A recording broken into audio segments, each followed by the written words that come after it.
예, 9월 29일이네요. 9월도 다 갔습니다. ESBN 시작하겠습니다. 오늘은 철학과 굴뚝청소부 이제 세 챕터 남았어요. 그래서 이게 어, 알티세르 좀 낯선 사람이죠. 이렇게 일반적으로 많이 알려진 철학자는 아닌데 일종의 그 현대 철학으로 넘어가는 그 징검다리에 그 위치한 사람이라서 철학자들은 또 중요하게 생각하는 분이기도 해요. 그래서 오늘 알티세르 얘기를 좀 해보는데 이 사람 이야기가 이 이진경 교수도 얘기를 하지만 모순으로 가득 차 있다 할 정도로 자기 스스로도 좀 혼란기를 겪어요. 그러니까 철학자들이 그러니까 훌륭한 철학자라고 하는 분들의 나는 학문적 태도를 되게 좋아하는데 그게 뭐냐면 그 비트겐슈타인이라는 사람도 전기 자기 철학을 후기에 엄청 비판을 해요. 자기 스스로. 그리고 사실 마르크스도 전기 철학이 있고 후기 철학으로 나뉘어요. 그러면 이제 전기에 자기가 생각했던 것, 그거를 책을 써놓고 논문을 써놨는데 후기에 가서는 이건 아닌데. 그렇죠. 그걸 솔직하게 고백하고 그 후기 철학을 이제 전개하는데 이 알티세르도 그런 사람 중에 한 명.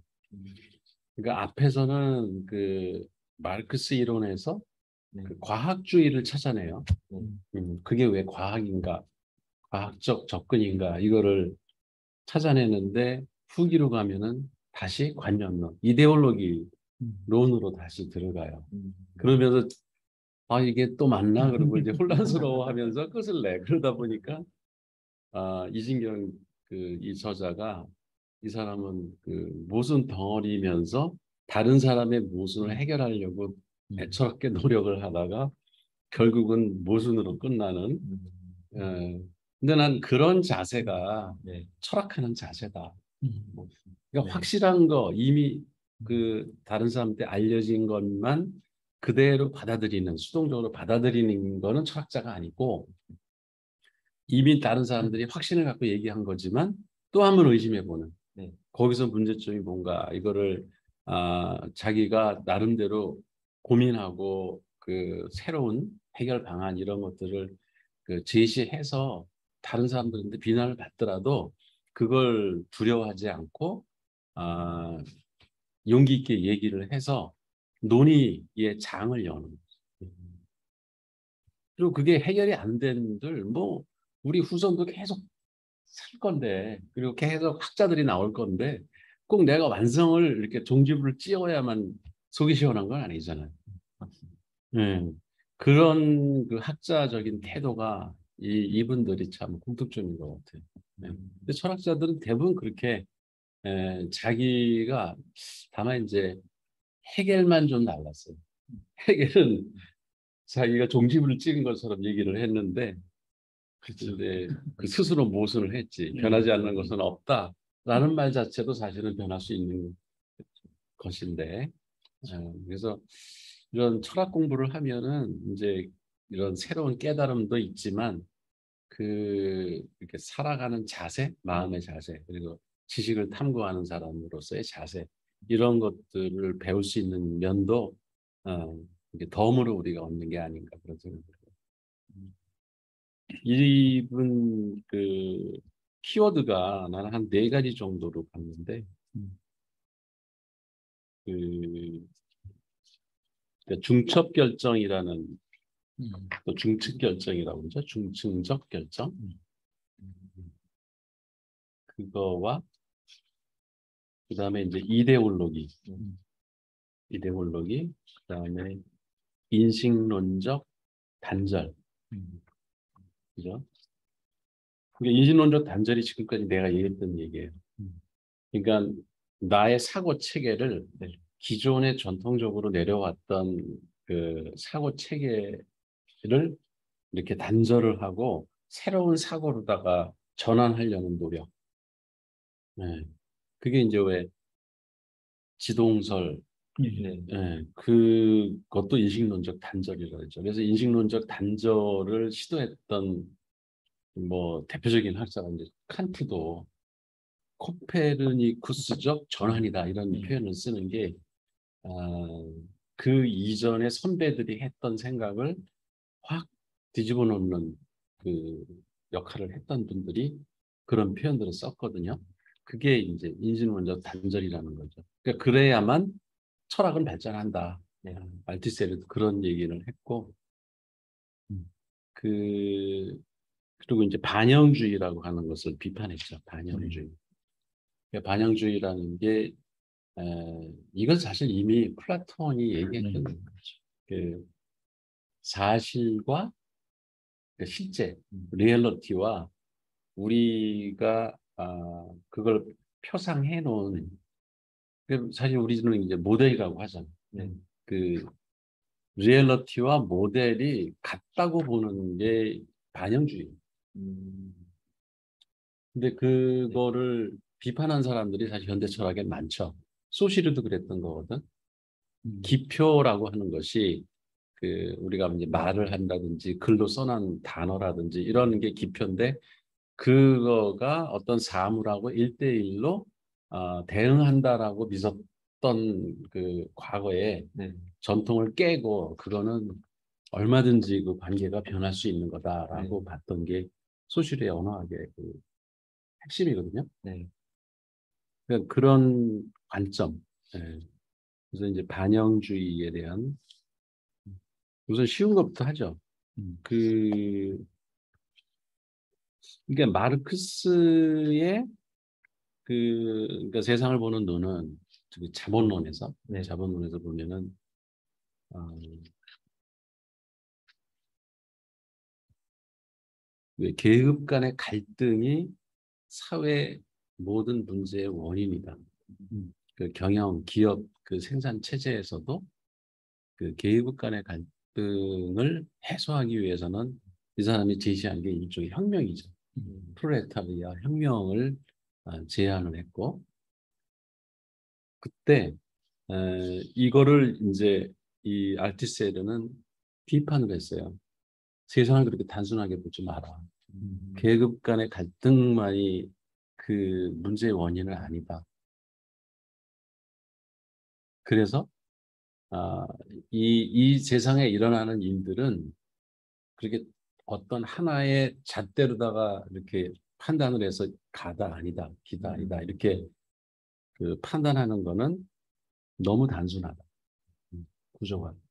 그래서 중층적으로 그 의사결정을 해야 되는 것이고 다양한 요인들을 동시에 고려해야 된다. 요즘 우리 회사에서 지금 하고 있는 그 네트워크 분석에서 그 다차원 분석이라고 하는 게 그 같은 얘기거든. 그러니까 한 사물의 인과관계 이런 거를 그 단순히 한두 가지의 그 현상이나 뭐 원리나 이런 것들의 관계로다가 보는 거는 너무 심플해서 그걸로 이제 설명할 수 있는 것도 있겠지만 설명 안 되는 게 더 많고 다른 원인이 얼마든지 있을 수 있다.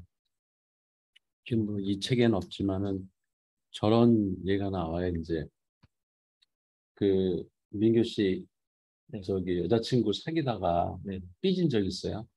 헤어진 적? 있죠. 근데 그때 어, 어떻게 생각했어요? 왜 여자친구가 차인 거예요? 아니면 내가 찼어요? 민규 씨 성격에 찰 사람은 아니고 저는 제가 쳤었니? 차인 적은 없어요? 그, 차이는 지금 없어요. 네. 인물 때문에 그런가? 네, 연애를 많이 하고 어, 근데 이제 예를 들어서 네. 그 나는 좀 차인 적이 있거든. 네. 그때 내가 마르크스적인 생각을 했던 것 같아. 일단 그 여자친구가 되게 미인이었고 그리고 집안도 재산도 좀 있고 근데 나는 뭐 농부의 아들에 뭐 생기기도 그렇게 응? 잘생기지도 않고 그러니까 약속을 어겼어. 먼저 만나자고 그랬는데 근데 안 나타났어요. 그럼 이제 그때 이제 전화가 없어. 핸드폰이 없으니까 그 연락도 안 되고 이제 그러는데 나는 어떻게 생각했냐면 아, 내가 못생기니까 차는구나, 싫어하는구나, 이런 표시를 이렇게 하나 보다. 이런 생각 들고 또 한편으로는 아, 나는 이제 가난한 농부의 응? 아들이니까 재산상으로 별 볼 일 없다. 근데 이렇게 생각하는 게 진짜 나는 그랬어. 네네. 근데 그 생각이 마르크스의 생각하고 똑같은 거예요. 계급 간의 계급 간의 갈등이다 갈등. 이거지. 계급 간의 갈등으로 본 거지. 아, 네네. 근데 나중에 알고 보니까 결국 그 여자친구가 결혼했거든. 아, 엔딩이 좋네요.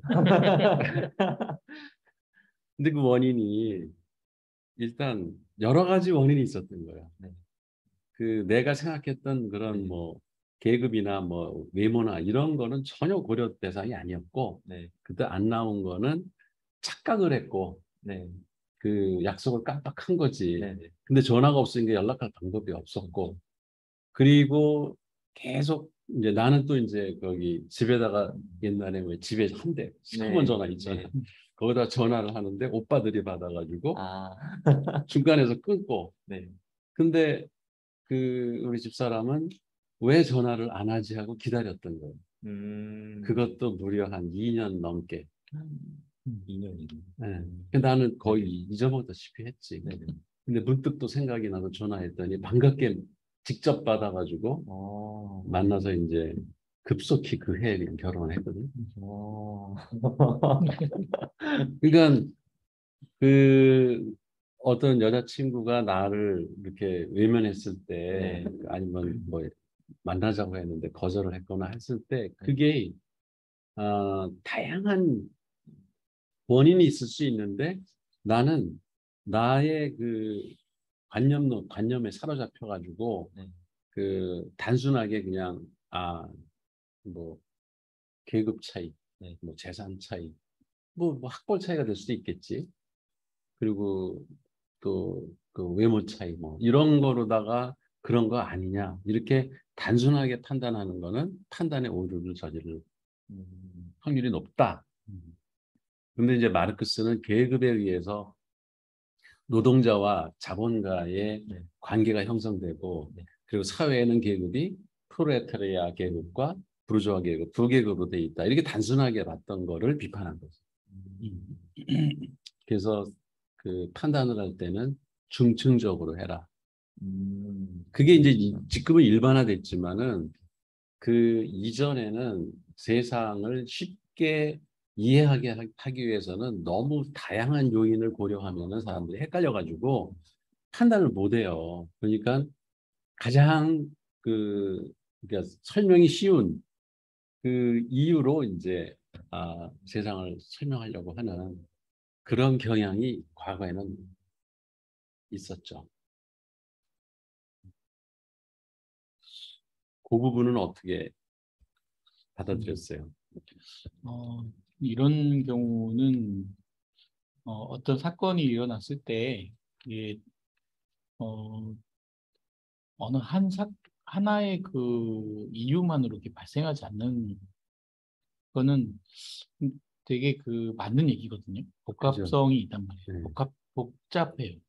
복잡성이 있기 때문에 그 결과로 이제 얘가 이제 이렇게 나오는 건데 그 복잡해서 나온 그 결과조차도 나는 우연일 수도 있는 것들이 분명히 있는 건데 그치. 우연일 수도 있는 거. 우리는 뭐 특정한 예, 의도가 있는 게 의도가 아니고. 아닌데 그냥 분위기상 음, 그렇게 된 거였는데 우리가 되게 어, 그 실수를 많이 하는 부분이 그것을 인과관계를 계속 찾아요. 내가 왜 이렇게 됐지? 했을 때 그건 정말 다양한 원인에 의해서 뭐 시간이 안 맞을 수도 있고 아까 네네. 말씀하신 것처럼 그리고 어 어쩌다 보니 뭐 잊어버렸을 수도 있고 음. 그리고 전화가 안 돼가지고 예, 연락을 네네. 못 할 수도 있고. 전화가 아무 있어도 예, 전화가 배터리 떨어지면 또 못 할 수도 네, 있잖아. 그렇죠. 그럴 수도 있고, 그리고 지금 뭔가 말을 할 수 없는 어느 상황에 가 있다든지, 음, 뭐 이런 어떤 여러 가지 상황이 있는데도 그런 고려보다는 자기가 지금 상황을 회피하기 위한 그 원인을 찾는 게 이제 사람들이 많이 하는 행위인 것 같아요. 저는 이 경영을 하다 보면 이제 이렇게 음, 그 가끔 놀랄 때가 있어요. 그 누군가 이제 나한테 불만을 얘기했을 때 음, 그 불만이 난 전혀 그런 생각한 적 없는데 진짜 그때 뭐가 있었고 그때 그냥 그 선택의 기준은 되게 단순하게 생각을 했었는데 그걸 상당히 깊은 부분까지 다 고민하는 거예요. 내가 고민하지 않은 것까지 다. 네. 그래서 그렇게 됐다라고 하는 거예요. 근데 제가 그걸 바로잡아주면서 느꼈던 게 이 사람은 자기가 듣고 싶은 얘기 있잖아요. 그리고 뭔가 만들고 싶은 얘기. 네. 그리고 유리한 스토리를 가지고 자기의 어떤 그 실패? 아니면 상황을 그냥 모면하는 게 많았었어요.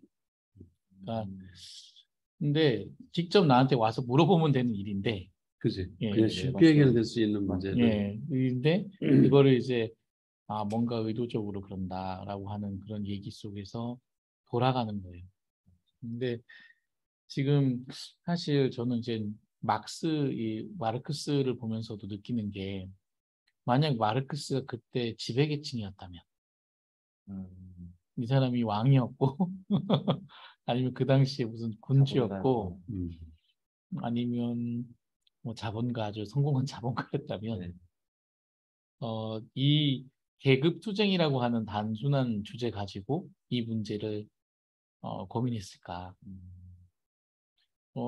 지금 영국이란 나라가 아니면 뭐 프랑스라는 나라가 지금 사면초가에 있고 그러려면 이 나라가 생산성을 높여야 되고 그 생산성을 높이다 보니까 자본가들한테 국왕들이 엄청난 압력을 줬고 기회를 줬고 그러다 보니 그 노동자들이 희생이 됐고 뭐 이런 어떤 정치적인 상황도 있는 거고 제국주의적인 어떤 대립도 있는 거고 그런 요소들이 분명히 있을 수도 있는데 그냥 단지 관계만 가지고 딱 모든 걸 해석하려고 하는 거 그거 자체를 지금 비판하는 거잖아요 음, 알티세르가. 그러니까 그렇지 않다. 어떤 일이 발생하려면 여러 일들이 중첩해서 일어나게 되고 네. 그런 모순들을 해결하는 그런 결정 그 하나의 사건으로 일어나지 않는다는 부분들이 이렇게 좀 이게 근데 당연한 얘기인데 그치. 그렇죠. 지금에 와서는 이제 너무 당연한 건데 예, 이게 네네. 벌써 뭐 이게 마르크스도 논문 주제 찾은 거예요. 음, 그 논문이 그렇잖아요. 원래 그 하나의 그 플루를 가지고 그것이 맞냐 안 맞냐를 이렇게 확인하는 단계를 하는 거잖아요. 그치. 뭐 다른 건 모르겠고 내가 본 건 맞아. 뭐 이렇게 그냥 논문을 쓴 건데 그게 지금 이렇게 확대 해석이 된 게 아닌가. 음, 그러니까 억울할 것 뭐 같아. 알티세르는 마르크스로 돌아가자 이렇게 네. 이런 얘기를 했거든. 네. 그 얘기는 이제 그 마르크스 네. 그 이론 자체를 비판을 위한 비판이 아니라 음, 부족한 점을 자기가 네. 보완해서 그 마르크스 이론이 음, 마치 과학의 그 음, 물리학 법칙처럼 음, 뉴턴의 법칙 이런 것처럼 오래 살아남을 수 있도록 해주기 위해서는 어떤 점이 보완돼야 된다는 음. 측면에서 비판을 한 거지. 그렇죠. 마르크스 이론이 틀렸다라고 얘기한 네. 건 아니죠. 아니죠. 네. 그렇죠. 그다음에 이제 저기 한 게, 그러면 알투세르가 봤을 때 그 마르크스의 전기 철학, 네. 그게 이제 나는 사실 그 전기 철학 책은 안 보고 자본론만 봤는데, 저도. 네. 그 전기 철학에서는 되게 휴머니즘에 음, 가까웠대요. 그러니까 음, 인본주의. 네. 그러니까 사람들이 가난한 사람들, 그 네. 노동자 이런 사람들의 입장에서 그 사람들을 이제 그 보호한다는 측면에서 자기 이론을 전개했다는 거예요. 그래서 사실 그게 자본론에도 좀 남아 있긴 한 거지. 왜냐하면 노동자들이 착취당하고 네. 그 잉여 노동을 하고 네. 하면서 자본가들의 배를 불린다. 그러니까 자기네들의 권리를 찾기 위해서는 프롤레타리아들이 혁명을 해야 된다. 뭐 이런 식으로 이제 전개는 됐지만 근데 어쨌든 그런 휴머니스트였다는 거예요. 철저한 휴머니스트였는데 후기로 가면서 마르크스가 휴머니즘에서 이렇게 탈피를 해서 제도, 그러니까 생산 체제, 그다음에 자본의 논리 이런 것들은 어떤 사회 구조적인 문제이지 이게 인간이 뭐 노동자를 착취하려고 해서 하는 게 아니라 그 자본 생산 구조 자체가 그럴 수밖에 없게 자꾸 잉여 생산을 하게 만들고 그러니까 노동자 입장에서는 착취 당하는 것처럼 결과가 나타날 뿐이지 그 메커니즘은 자본주의의 그 구조적인 모순이지 그게 어떤 인간의 문제는 아니다. 이렇게 본 거가 아, 알티세르의 입장에서 볼 때는 이건 상당히 과학적인 주장이다. 그러니까 과학적이라는 게 인간의 감정이나 어떤 욕망이나 이런 것들, 심리적 요인들을 쑥 빼야 되거든. 그렇죠. 과학이라는 게. 그래서 이제 과학적인 접근이다. 자본론을 쓴 거는 그렇게 얘기한 거죠.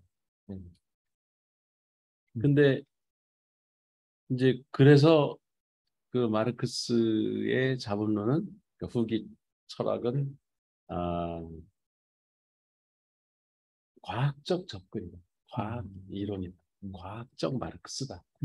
이렇게 얘기를 해놓고 나서 또 이 사람은 이제 그게 이제 마르크스를 그렇게 두 그 1기와 2기로 본 거고 자기 자신의 입장에서는 이데올로기라는 것이 그게 결국 사회의 그 심리 구조를 다 깔고 있는 게 아니냐.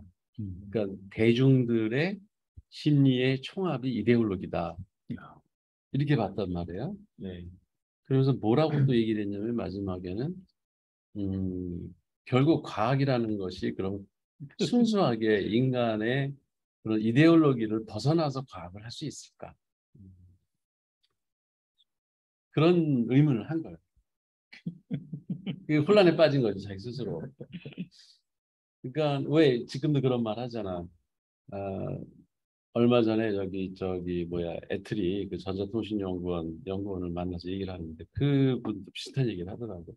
인간은 자기 보고 싶은 것만을 보고 과학자도 자기의 인식 한계 내에서 대상을 그 자연 그 대상을 보고 그걸 연구해 가지고 그걸 거기서 조금 밝혀낼 뿐이지. 그러니까 결국 자기 인식의 한계 내에서만 과학 연구도 이루어질 수밖에 없다. 이런 얘기를 하거든. 그러니까 이제 그거 다시 또 이제 이데올로기가 지배하고 있는 거지. 과학이라고 하는 것도.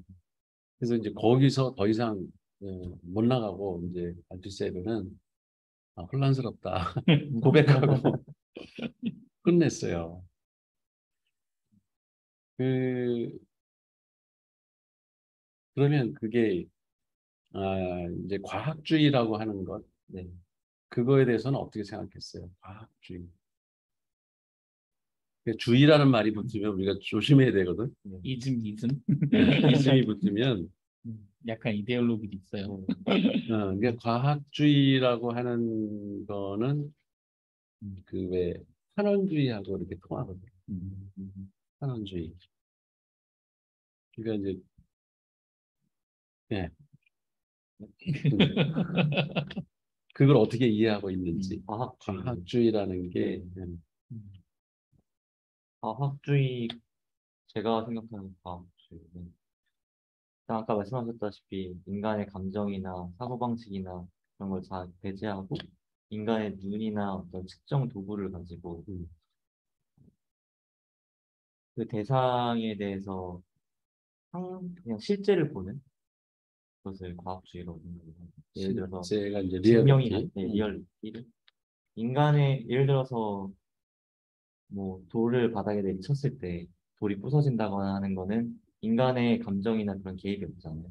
근데 언제나 그 돌을 그렇게 던지면 부서진다. 이거는 사실이니까 리얼이니까 이런 물리적 법칙 같은 거 이제 과학주의라고 생각하고 이걸 갖다 이제 그뭐 그러면 되게 좋은 거네. 과학주의는 좋은 건가? 객관적으로 네. 사물을 보려고 네. 이해하려고 하는 거니까 네. 그래요? 근데 또 과학주의가 사실 그렇게 네. 결국은 이제 인본주의의 생각에서 시작하는 건데 원래 그 세계는 원래 네. 실제는 10만 알았어요. 아, 10만이 실제를 알았는데 네.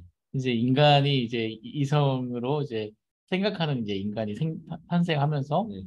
이제 인간도 세상 리얼리티를 알 수가 있는데 그 네. 아는 방법은 과학을 통해서 알 수 있다. 네. 그런 원리를 찾을 수 있다라는 자신감이 생긴 거죠. 근데 어디까지 가냐면 그게 좀 그거 원리를 알아서 근본까지 재구성할 수 있는 어떤 신의 영역까지 우리가 갈 수 있다. 그게 이제 결국 환원주의로 가는 건데 그 원자의 어떤 레벨까지 가서 우리가 창조도 할 수 있다. 네. 이런 어떤 원리를 찾겠다라는 것이 과학주의의 어떤 목표로 가잖아요. 그러면서 그것으로 모든 걸 설명하려고 하죠.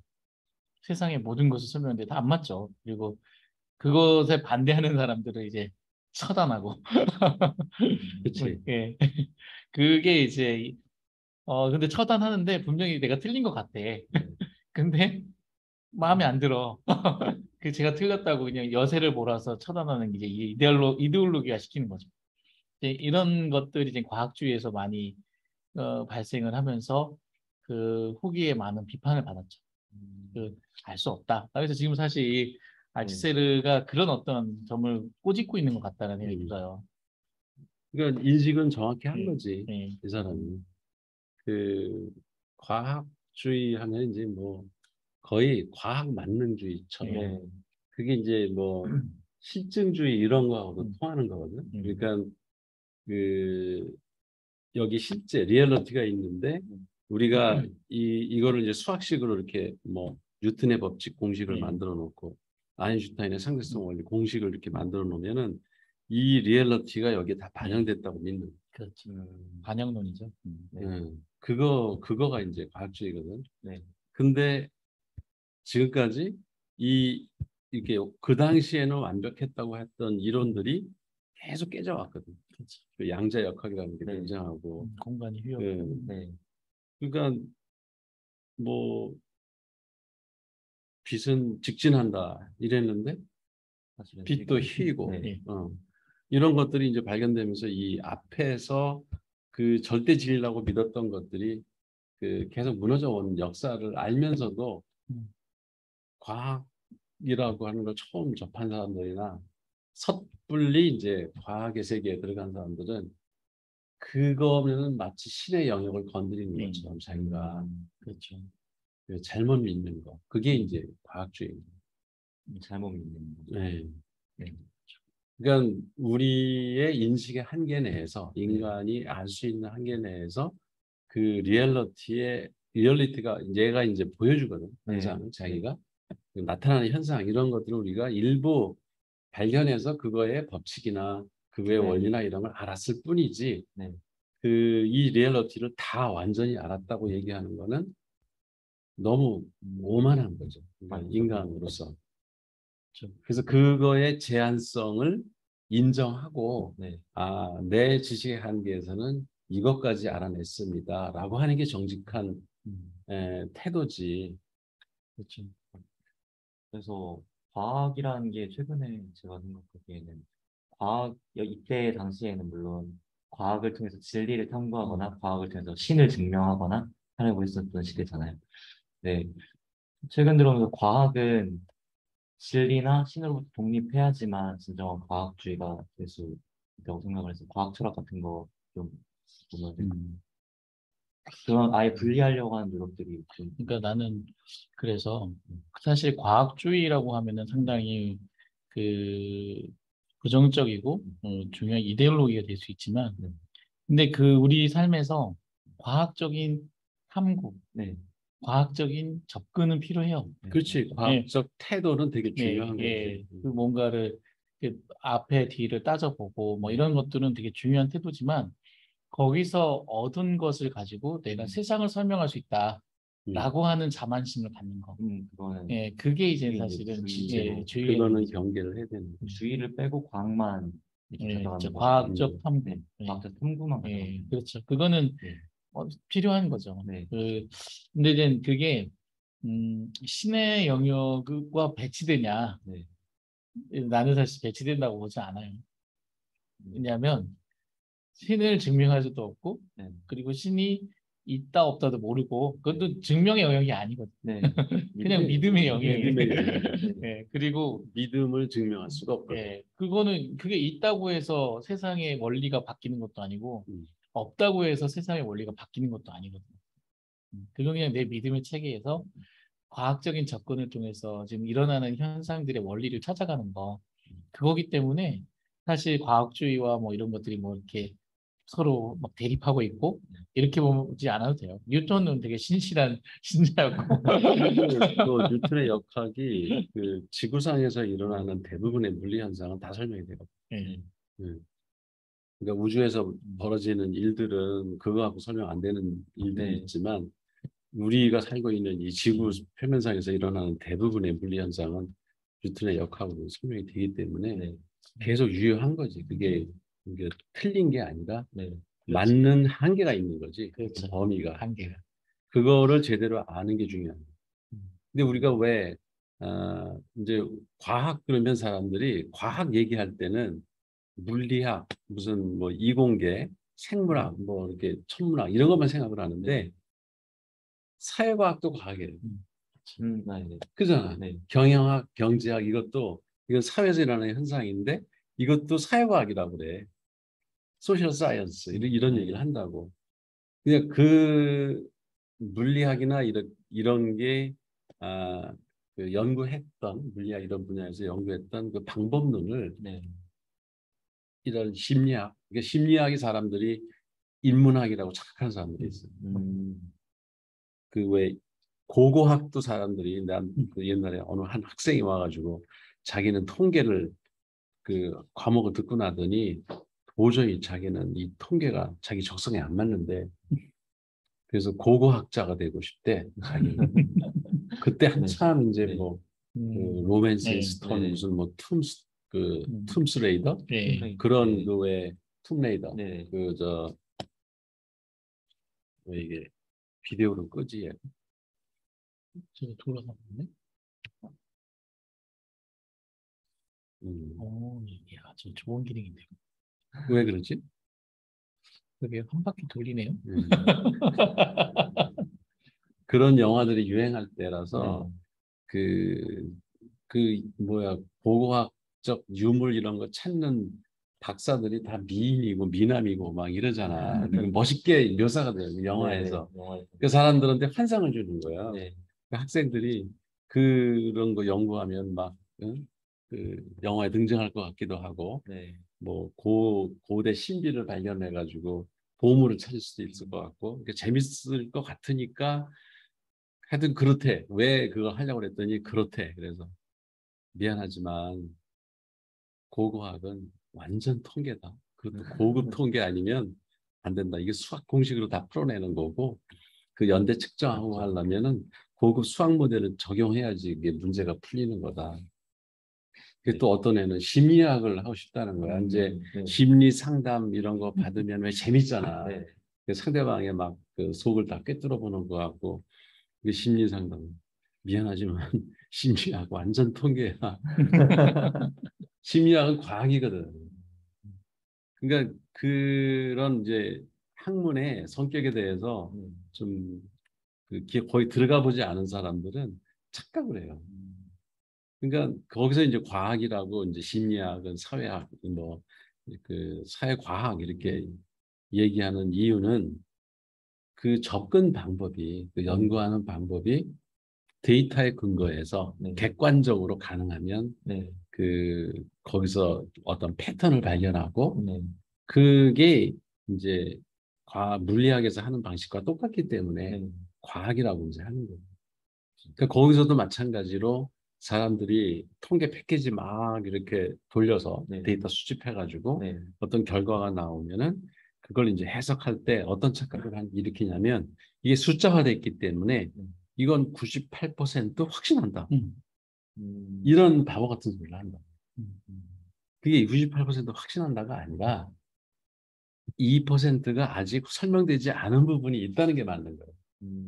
사회 현상을 우리가 100% 확신을 가지고 이렇다 저렇다 얘기할 수가 없는 거고, 오히려 그 설명되지 않은 부분, 그 부분이 아직도 이건 미지의 영역이고 누군가는 새로운 이론을 끌고 들어와서 오히려 그 사람이 더 99% 해석할 수 있는 모델을 만들어낼 수도 있는 거거든. 그런 여지를 항상 남겨놓고 제가 수집한 자료에 의하면 이런 현상이 드러났습니다. 그거의 그 신뢰도는 이 정도 됩니다. 이렇게 얘기하는 게 정직한 그 사회과학을 하는 사람의 태도지.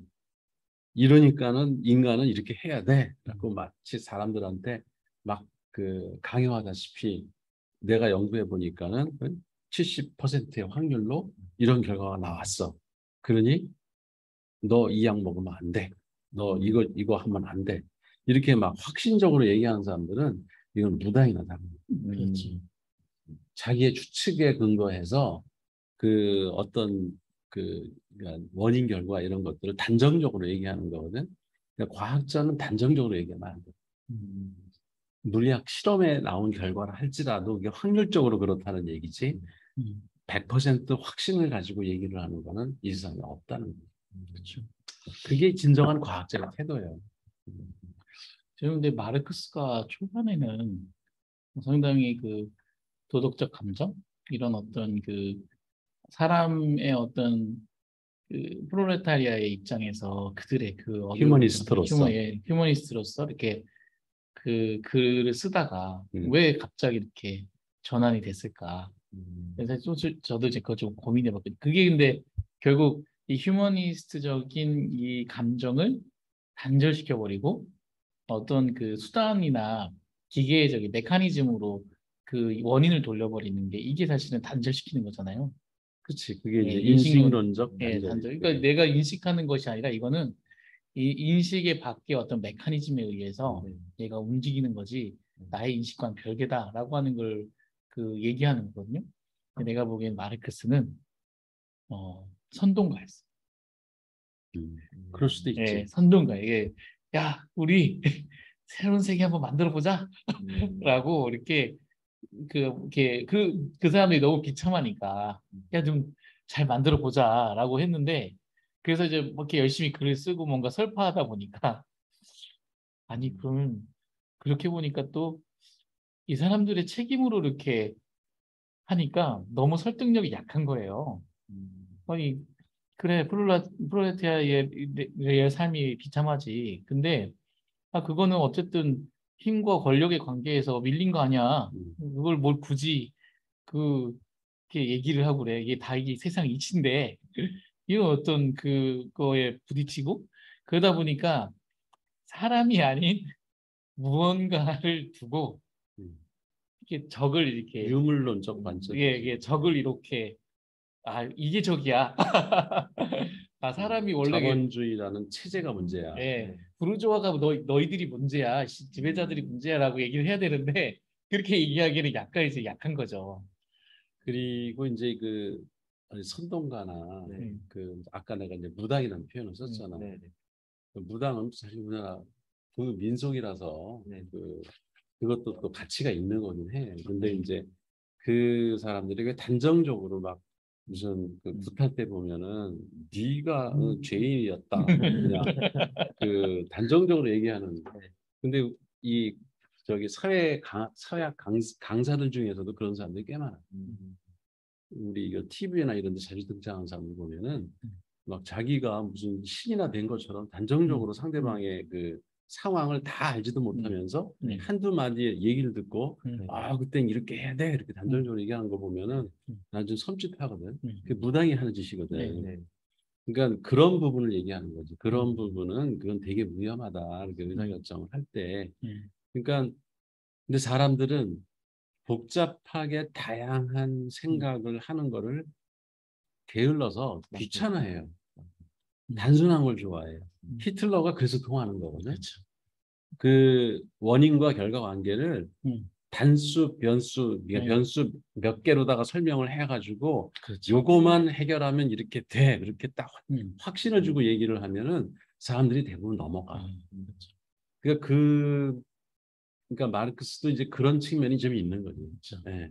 그렇죠. 네. 그러니까 사실 부르주아를 나 지배계급한테 이렇게 화살을 했으면 자기도 어떻게 될지 모르잖아요. 그렇지. 아, 아니 부르주아를 다 멸망시켜 버리면은 자기는 어디 가서 일하냐고. 그건 반역이에요.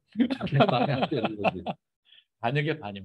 근데 그게 아니라 그들이 가지고 있는 생산 수단이 자기 증식을 해서 그 자본이라고 하는 자기 네. 잉여 가치에 의해서 자기 증식에 의해서 얘는 자동으로 되는 메커니즘이야라고 딱 하고 적은 부르주아도 쟤들도 희생자야. 쟤들도 불쌍한 거야. 원래 그 생산수단 안 갖고 있었으면 이런 고민 안 했을 텐데 갖고 있다 보니까 생산수단이 얘들을 그렇게 하라고 시킨 거야. 쟤들도 피해자고 프롤레타리아 그 노동자들도 피해자야. 그러면 우리는 뭘 바꿔야 돼? 생산수단에 그걸 바꿔야 돼라고 해서 교묘하게 피해간 것 같아요. 아니 또 똑똑한 거지. 그래서 사실 이제 이게 인식론적 단절이라는 거죠. 음. 사람한테 분명히 문제가 있고 원인이 있다라고 다들 그렇게 해왔던 것을 단절시키고 어떤 제3의 생산수단이라고 하는 그게 이제 그 잉여 가치죠. 네. 그 자본이라고 하는 가치로 그걸 이전시키고 걔가 스스로 움직여서 세계가 됐다. 이 구조, 그 하나의 구조를 만든 이제 그걸 제시한 거지 않습니까? 네. 그러니까 그 인식론적 단절이라는 게 이제 그런 측면도 있고 네. 그 이전에 사람들이 생각했던 사고 체계를 일단 아니다라고 네네. 접어놓고 네. 그 반대 측면에서 내가 한번 생각을 이렇게 전개해 보는 것. 네. 그것도 이제 음. 인식론적 단절. 그 긍정적 의미에서는 인식론적 단절이 필요하다는 거죠. 어떤 그렇죠. 사상의 네네. 그 진보나 어떤 발전을 위해서는 과거 생각에 너무 머무르면 안 된다. 그러니까 그게 이미 사회적으로 형성된 지식 체계뿐만 아니라 내 자신도 나 스스로도 내가 맞는 진리 체계라고 믿어왔던 것들을 어떤 이제 문제가 부닥쳤을 때 이걸 제대로 해결을 하려면은 거기에 내가 지금까지 생각하던 방식에 매몰돼 가지고 계속 그거 안에서 풀려고 하면 답이 안 나올 수가 있거든요. 그러니까 그거를 좀 제껴놓고 접어두고 네. 새로운 방식으로 한번 접근하고 네. 그것도 인식론적 단절. 그러니까 인식론적 단절이 이제 이 책에서는 알투세르의 입장에서는 필요하다고 본 거지. 그렇죠. 그 네. 마르크스가 그걸 과감하게 잘 한 의미 있게 거죠. 한 예, 거고. 예, 그렇죠. 그래서 결국 해결의 방향을 잡았잖아요. 네, 그런 부분에서 이제 그 얘기한 거죠. 근데 어, 좀 다른 건 그러면 이제 우리가 과학주의에서는 우리가 인식하고 경험한 것을 네. 가지고 검증과 실증을 하는 거잖아요. 그게 실증. 아까 반영론이잖아요. 그렇지. 근데 그 반영론을 그 대입을 이제 하다 보니까 이 마르크스의 이론은 대입하기가 참 어려운 거잖아요. 이게 그러니까 우리가 어떤 현상을 이해하려면 이제 알티셀의 수학도 이해하려면 네. 내가 이제 최근에 네. 그 기준을 정한 게 8가지를 봐야 됩니다. 어떤 그러니까 우리 왜 아까 중층적 결정이라고 네네. 그랬잖아. 네. 중층적 결정을 그러면 중층이 몇 층이냐. 아, 그러니까 내가 아까 지금까지 발견한 거는 8개 층이다. 아, 그 전에는 맨 처음에 시작을 모델링 이론할 때는 3층이었거든. 주체, 객체, 매체. 네. 근데 거기에 이제 의도와 고객이 들어갔어. 그래서 이제 5개층으로 늘어났다가 네. 작년부터 하나 더 추가가 돼가지고 해석체, 즉 감상자, 네. 고객이 그러니까 이걸 그 모델을 수용하는 사람 있잖아. 이 네네. 책을 읽는 사람, 우리 네네. 독자, 이 사람들의 관점도 같이 생각해야 된다. 그래서 6계층으로 늘어났고 이제 사실은 원래 기본 바탕에 깔려 있었던 거는 이 우주에서 벌어지는 거는 시간 공간을 절대로 못 벗어나거든. 아, 시공을 벗어날 수가 네네. 없잖아. 그래서 왜 우리 육하 원칙에도 네네. 언제 어디서부터 시작하잖아. 맞습니다. 그것처럼 이 알티세르의 철학이 이제 알투세르라는 주체가 있고, 네. 그다음에 이제 객체는 지금 마르크스의 이론이잖아. 음. 그게 이제 객체인 거고, 그게 대상이고, 그다음에 매체는 이제 논문을 쓰고 말로 하든지 뭐 강연을 하든지 그렇게 썼던 거고, 의도는 그 이전에 그 근대 그 철학에서 계속 휴머니즘 중심으로 나갔던 것들을 이제 지금 현대 철학으로 이전하는 과정에서 인간 중심적으로만 보지 말고 다른 측면에서도 보자. 그거 중에 하나가 이제 과학적 그 접근인 거지. 네. 이제 그런 그 과학적 접근은 어찌 보면 이제 유물론적 관점으로도 이제 볼 수 있는 거지. 네. 그래서 그런 그 막 이게 이전하는 과정이었거든. 네. 그래서 의도가 거기서 탈피하려고 탈주체의 의도로 사실은 철학을 전개한 거라고 알투세르가. 알투세르. 그게 이제 네. 의도지. 네. 그리고 이걸 그 책을 읽는 우리가 이제 고객이고, 그 다음에 이제 우리는 지금 그 알투세르의 이론을 지금 우리가 감상하고 있잖아. 그 오늘 우리의 관점, 해석자로서 관점을 우리가 지금 얘기하고 있는 거고, 그 6개 층을 다 봤다고. 근데 이 사람이 어느 시기에 이런 이론을 전개했는가 시간을 봐야 되고, 네. 이게 한국인지 어디시? 유럽인지 이것도 네. 중요하단 말이지. 그 유럽에 이 어떤 일이 벌어지고 있었냐면 요 시기에 그러니까 시공을 따져보면은 네. 이게 스탈린이 몰락할 때요. 음. 이 사람이 철학을 전개할 때가 음. 스탈린이 몰락했다는 얘기는 마르크스 이론을 실제 적용을 해가지고 모순이 대거 드러나던 때. 그러니까 이제 알투세르 입장에서는 처음에는 마르크스를 좋은 눈으로 봤다가 이거 이러다가는 마르크스의 그 좋은 이론이 다 없어질 수도 네네. 있고 사람들한테 외면을 받을 수 있겠다. 네. 근데 어떤 면을 보완해야지 그러면은 이게 물리 법칙처럼 오래 남을 수 있는 불후의 명저가 될까 이런 고민을 했던 거예요. 그렇죠. 네, 그리고 그때 무슨 뭐 그 여러 그저 학자들이 모여가지고 그러니까 마르크스주의에 대한 반대하는 그 학문이 확 일어나거든. 그런 때 되면 막 비판하고 막 이건 완전히 쓰레기다 막 이런 얘기들도 막 나오거든. 그래야 자기들 또 이렇게 대비 효과로다가 드러내려고. 네. 이제 그럴 때 한쪽에서는 그렇게 틀린 건 또 아닌데, 왜냐면 그 전에는 자기가 맞다고 생각했었거든. 네. 근데 이게 이제 그 찬산이 막 무너지는 걸 보니까는 아닌 면이 있긴 하지만 이런 면을 보완하면 이게 더 좋은 이론으로 거듭나지 않겠어? 그 이제 케인즈 이론도 이게 70년대인가 그때 신 케인즈 학파라는 게 등장을 하거든. 네. 왜냐면 케인즈 이론도 막 60년대 네. 그때는 막 비난을 받고 막 미국 사회에서도 안 통하고 막 이런 일들이 벌어지니까 네. 막 신자유주의 뭐 이런 것들이 네. 등장을 하면서 이걸 또 다시 리바이벌 시키려고 하는 그런 움직임들이 항상 있거든. 그 왜 예술에서도 그랬잖아. 르네상스라는 게 네. 그리스 로마 그때 문화가 네. 완전히 그냥 중세 동안에 없어졌다가 네. 그게 다시 살아나잖아. 네. 그러다 또 신고전주의로 또 나중에 다시 살아나기도 하고. 네. 그러니까 이게 과거의 어떤 위인들이 펼쳤던 이 무공은 사라지지 않는다는 게 이런 데서 나타나는 거예요. 그 누군가는 그거를 다시 정신을 이어받아서 거기다가 더 살을 붙여가지고 네. 보완하고 문제점 같은 것들을 그래서 또 더 나은 이론으로 이제 만들려는 노력 네. 이런 것들이 계속되는 게 그게 뭐 인간의 그 문화의 발전, 네. 지식의 발전 이런 거에 원동력이 되지 않을까 그런 생각이 들어요. 그렇죠. 이데올로기는 어떻게 생각해요? 이데올로기. 그러니까 이데올로기라는 게 네. 이게 뭐랄까 일종의 그러니까 무의식 속에 그 이데올로기가 자리 잡고 있다 이런 얘기예요. 그래서 이게 이제 라캉의 구조주의를 이어받았다 알투세르가 그 얘기를 하는 게 이데올로기라는 게 내가 의식적으로 내 생각의 체계를 어디서 배우거나 들어가지고 형성해서 의식적으로 이렇게 내가 적용하는 게 아니고 네. 내가 행동할 때 그게 아니라 이미 나는 이데올로기 속에 젖어 있는 거야. 내 자체가. 그 무의식 속에 이미 나의 이데올로기는 형성이 돼 있는. 네. 그러니까 그게 이제 일종의 구조주의인 거지.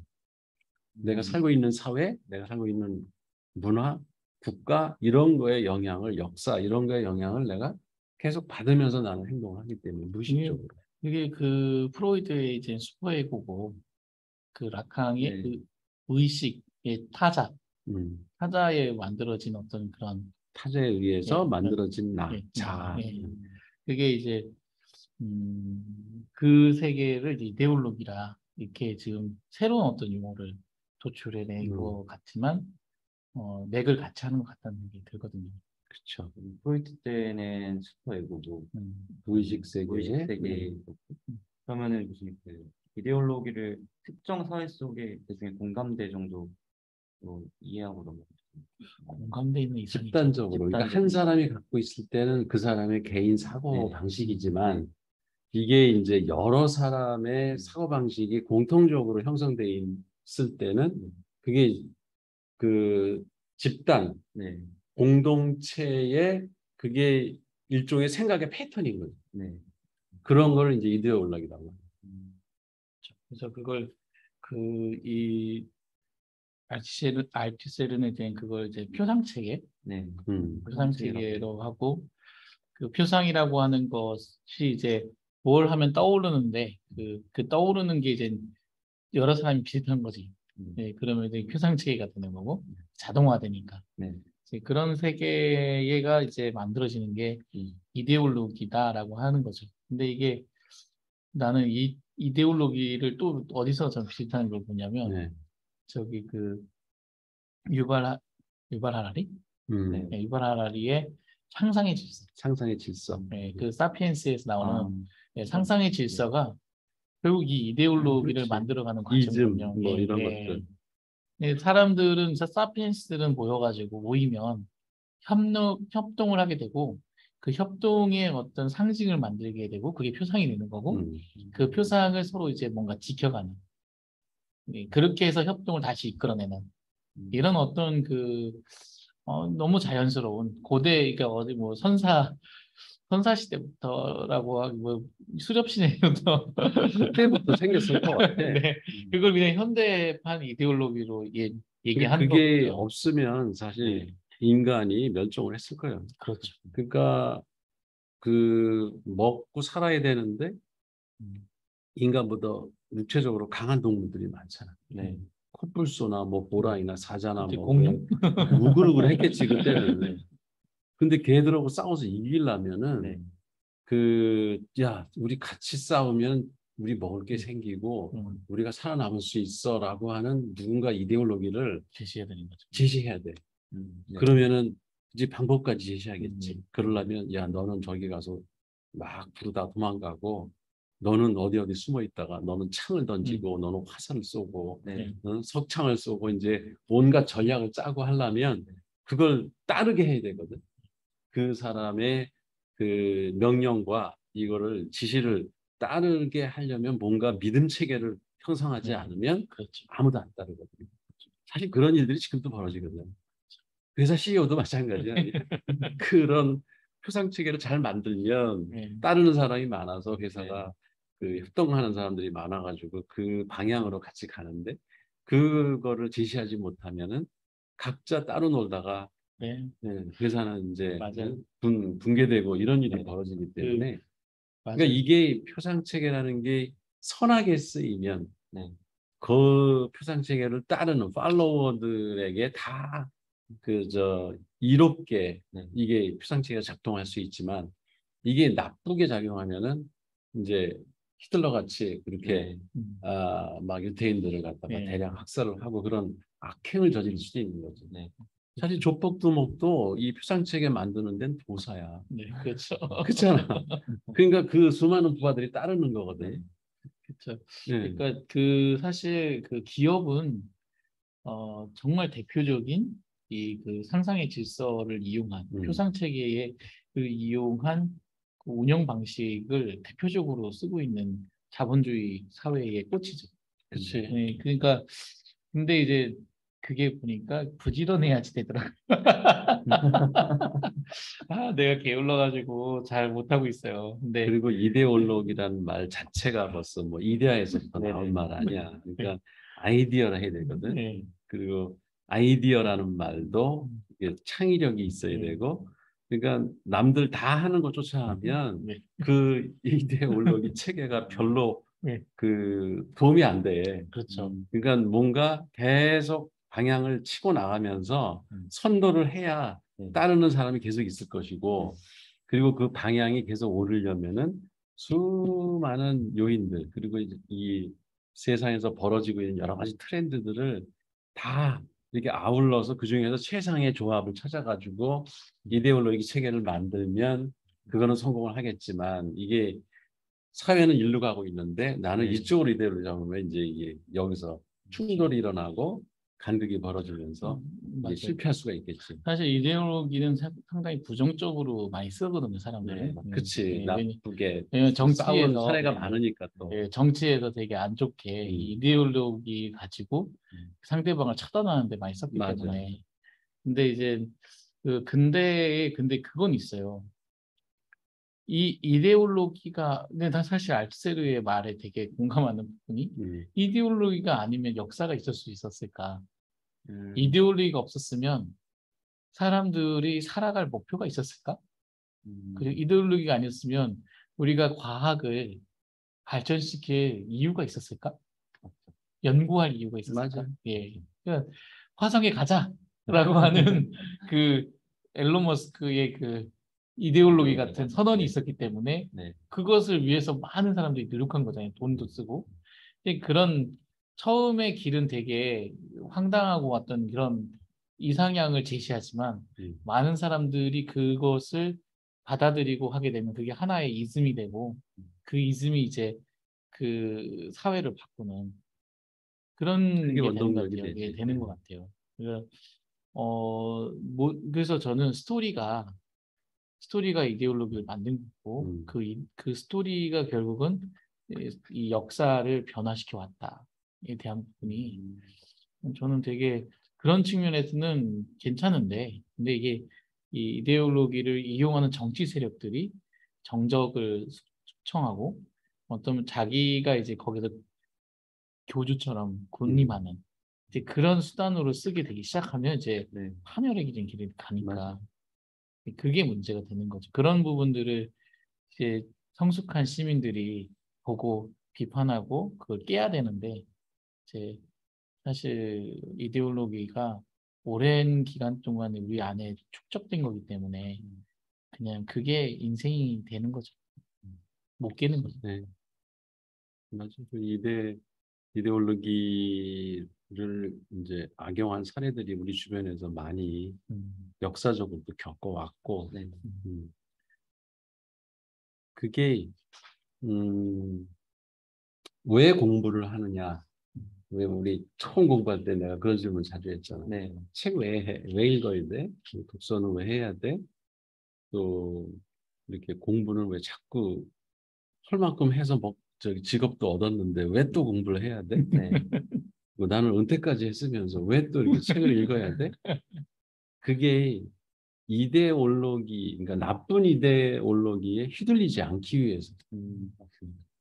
그러니까 철학자들도 그런 얘기들을 많이 했대요.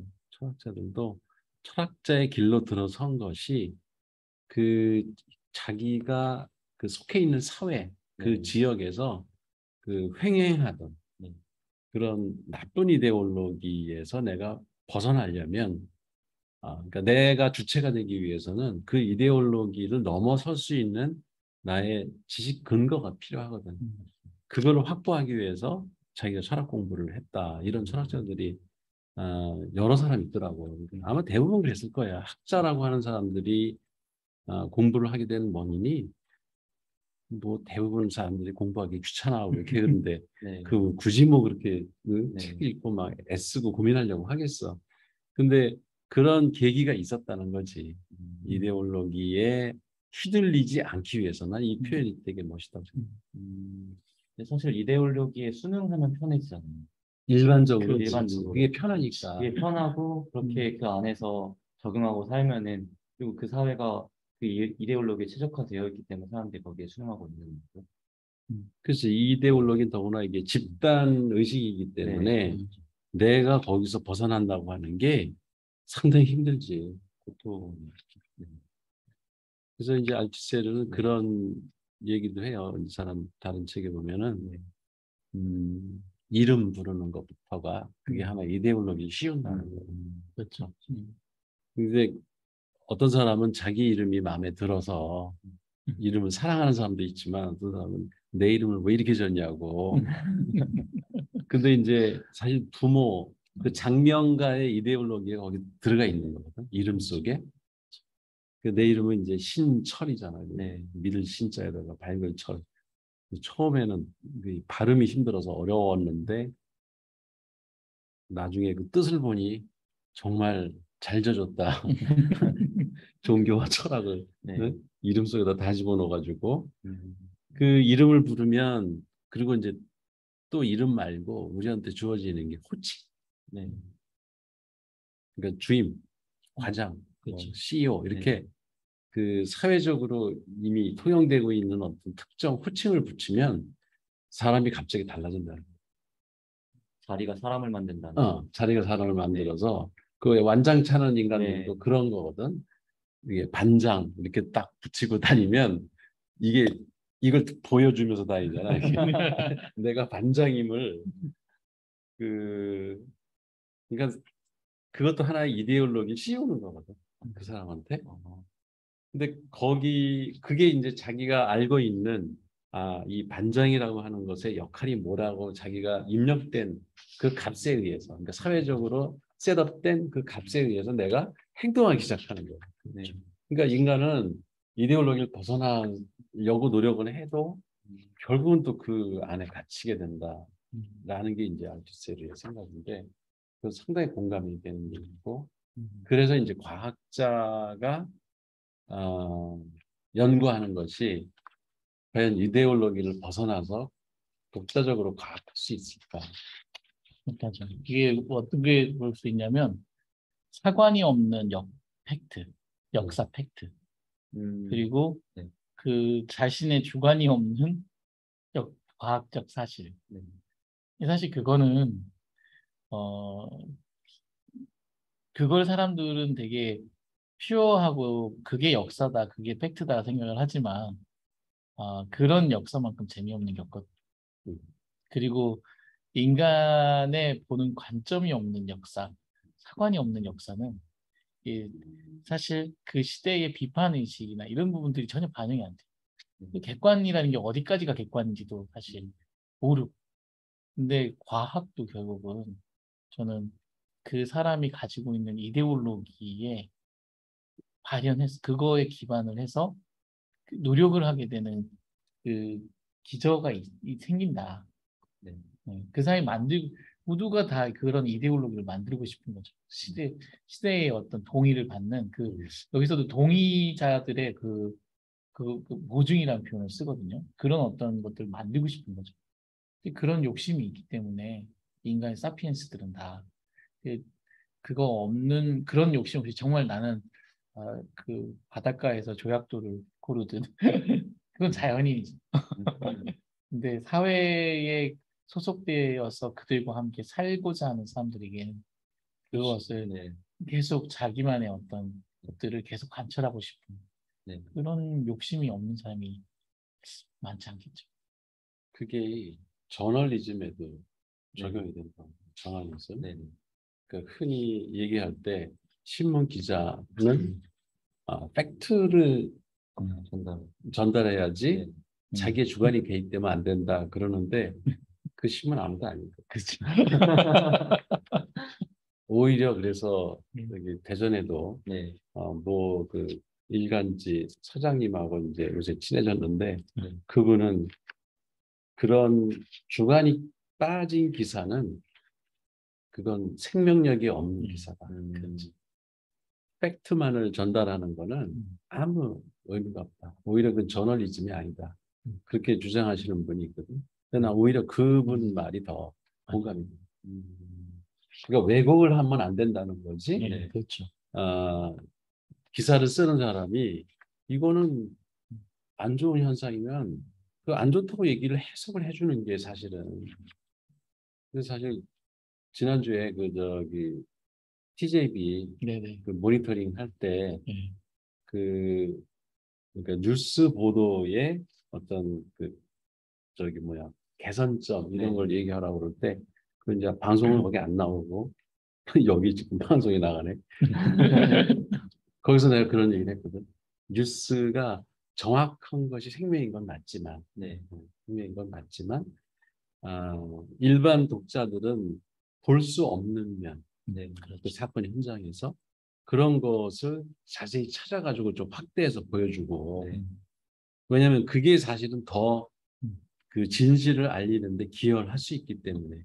그러니까 누구나 다 볼 수 있는 사진 찍어가지고 기사화하고 그대로 그냥 그 객관적으로 쓴다고 해서 네. 그게 기사로서의 그 충분한 가치가 있다고 보기가 힘들다.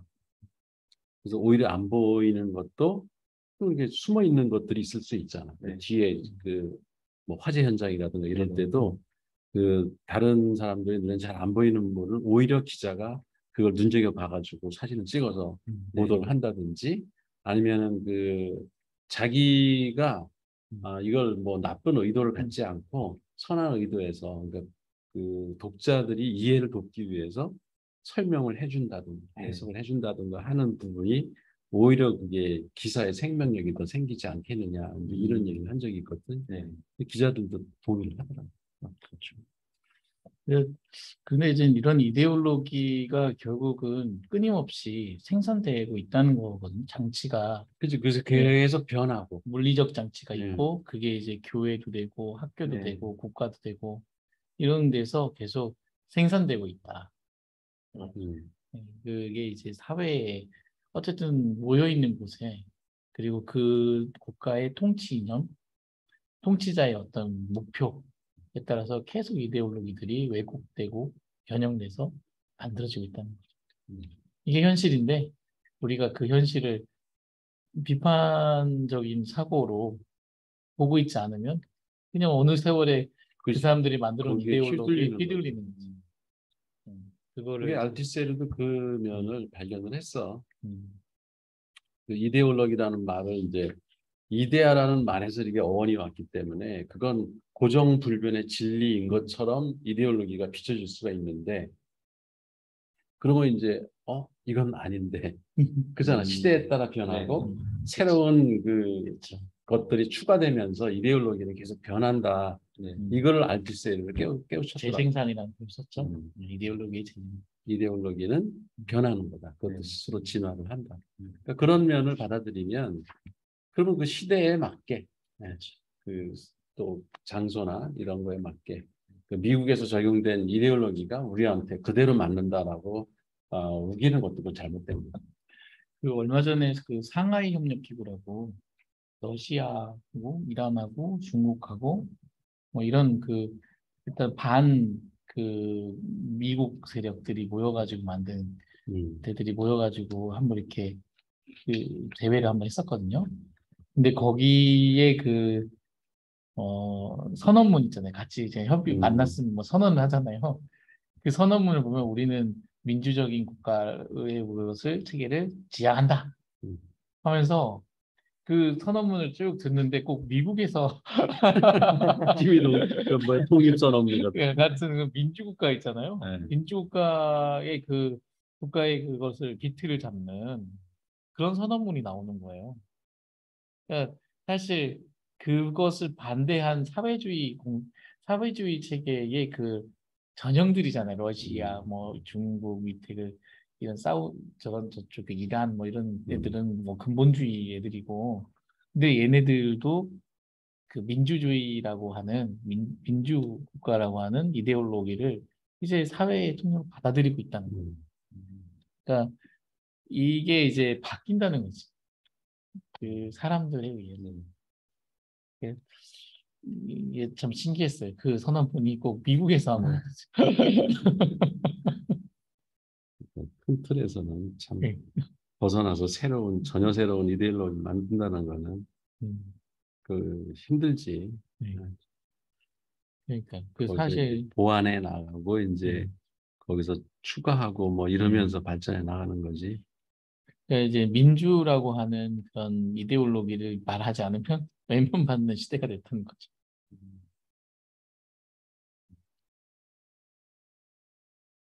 뭐 알티세르 얘기는 그 정도 하면 네, 네, 다 다른 것 같아요. 그러네요. 우리가 뭐 안 다른 얘기가 있나요? 그렇습니다. 대부분 다른 것 같습니다. 네, 의사 얘기했죠? 네, 예. 근데 이제 요거는 그러니까 결국은 이데올로기의 외부는 없으며 이데올로기 없는 실천은 없다. 음, 네. 실천은 그렇게 반드시 이데올로기가 있다. 이런 얘기를 하셨어요. 근데 정작 본인은 실천을 해본 적이 없다는 게 이제 근데 마르크스도 이런 얘기 했잖아요. 실천 얘기했고. 마르크스는 네. 실천 음. 그 사람도 실천한 적은 없나? 네. 이론 학자였나? 오히려 그 마오쩌둥은 실천했죠. 그치 오히려 예. 스탈린 뭐 이런 사람들은 실천을 할 사람들이지. 예. 그 사실 그 이 이데올로기나 뭐 어떤 주의나 이런 것들이 그 생각으로 멈추는 게 아니라 결국은 그 실행해보는, 실천해보는 이런 어떤 부분들이 되게 중요한 것 같아요. 그러니까 이 새로운 이데올로기 뭐 또 상상의 질서 음. 이런 거를 강력하게 하나 만들어서 제시할 자신이 있으면 실천 안 해도 음. 이론 체계만 제대로 만들면 이렇게 대가가 될 수 있어요. 근데 우리 일반 사람들은 실천이 더 중요하다고 나는 생각을 하는 거지. 어떤 사상이나 뭐 음. 철학이나 이런 거를 그렇죠. 받아들여서 그냥 알고 있는 거는 별 쓸모가 없고 음. 이건 실제 내가 적용을 해보고 내 몸으로 실천을 해봐서 거기서 이제 문제점도 스스로 직접 부닥쳐 보고 네.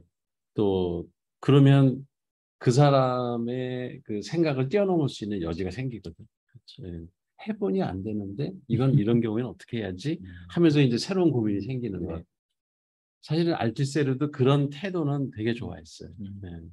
자기가 이 사회에서 벌어지고 있는 여러 현상들을 그냥 수동적으로 받아들이지 말라. 음. 한번 이게 왜 이런 모순이 일어나나 이런 것들을 한번 고민해보는 단계를 이제 거쳐라 이런 네. 얘기를 하는 게 음, 철학자들은 그게 공통적으로 그거는 돼 있는 거예요. 근데 알티세르가 약간 마르크스를 따라했네요. 거의 예, 마르크스가 결국 알티세르는 이데올로기가 지금 보니까 실천한다고 했잖아요. 음. 그 마르크스는 생산운산이 실천한다고 그랬고. 그러면 비슷하네. 사실 마르크스 하면 실천, 혁명 두 가지가 음. 키워드지 그 예, 사람은. 근데 결국 이데올로기가 실천을 한다는 거는 네. 그 사람이 아니라 음. 사람과 단절된 그 사회 시스템, 구조라고 하면 뭐 구조라고 할 수 있는 이 사회의 무의식 중에 갖고 있는 무의식 아니면은 표상 체계가 실천하게 한다는 거죠. 그치. 이데올로기가 이렇게 그냥 음. 이데아처럼 네. 어디 혼자 고고하게 이렇게 예. 가만히 정지되어 있는 게 아니라 음. 얘가 물화되고 네. 체화되고 그 어떤 그러니까 인간들의 행동을 유발해서 음. 실제 그걸 적용할 음. 수 있는 어떤 실체로서 얘가 작동을 한다. 이제 그렇죠. 이런 얘기를 알테세르는 했죠. 결론은 그걸 얘기한 거잖아요. 음. 재밌네요. 네. 그러니까 약간 이제 들레주로 가려는 그 음. 냄새가 나요. 네. 어, 그 그렇죠. 신유물론, 네. 그러니까 물질하고, 그러니까 유물론하고 이제 그 접점을 지금 만들고 있는 거야. 그 실천 측면에서. 그렇죠. 그러니까 뭐 마르크스도 사실 그런 측면에서 음. 그 실천 철학자라고도 하고 음. 유물론자라고도 이제 하는 이야기가 그냥 기계, 무슨 생산 체제, 공장 이런 이념. 것들은 사실 예. 그 사람이 아니잖아요. 그렇죠. 물질이지. 네. 그러니까 물질의 세계에서 일어나는 음. 일을 이렇게 뚝 떼어놓고 그 위에서만 노는 형이상학자들하고는 좀 달랐던 거지. 그렇죠.